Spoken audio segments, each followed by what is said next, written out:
अगर आप भी चाहते हैं नए वीडियो एवं नए ऑडियो देखने एवं सुनने के लिए तो हमारे गोल्ड स्टूडियो चैनल को सब्सक्राइब जरूर करें एवं बेल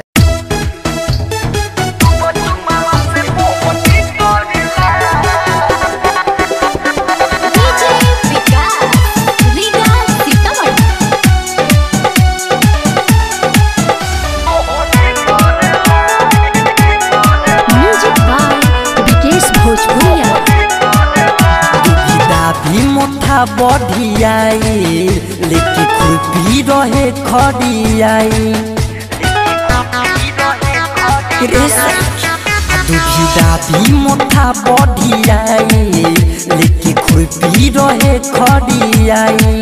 आ खूबे पड़ल रहे उ शंका जागे गए जोश खूबे पड़ल रहे उ शंका जागे गए जोश प्यार करेला मोहनी करेला सुबह चुमावा से मोहनी करेला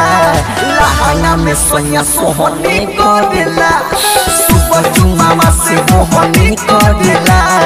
लहंगा में सोया सोहनी करेला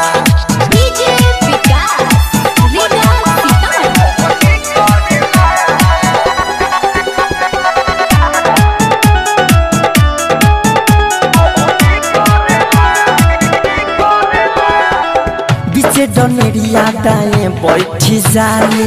लागल पैठी सखी रे झारे नजर से अपना सखी निहारे हाथ लगा के नु डूबी खारे बीचे डनेरिया दाएं बैठी जाले लागल पैठी सखी रे झारे नजर से अपना सखी निहारे हाथ लगा के सखी डूबी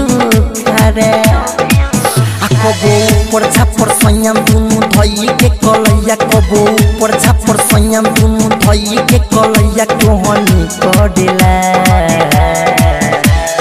सुबह चुमावा से कोहनी करेला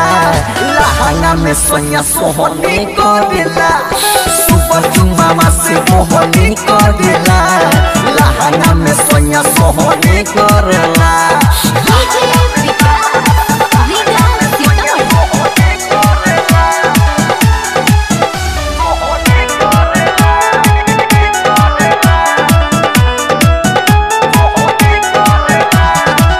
कहीं बाटे नु सुखल राइटर मिथलेश रहे नहीं भूखल अंकित केला खियावे केला धूकल विजय विकास के निशाना न चुकल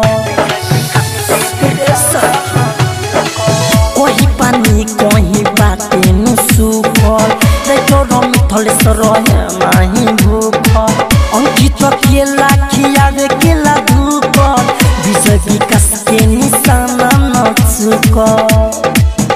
सुन रह बीबी के सहबे बतिया विशेष सुन रह बीबी के सहबे बतिया विशेष न जोहनी करेला सुबह चुमावा से मोहनी करेला लहंगा में सोया सोहनी करेला सुबह चुमावा से मोहनी करेला लहंगा में सोया सोहनी करेला।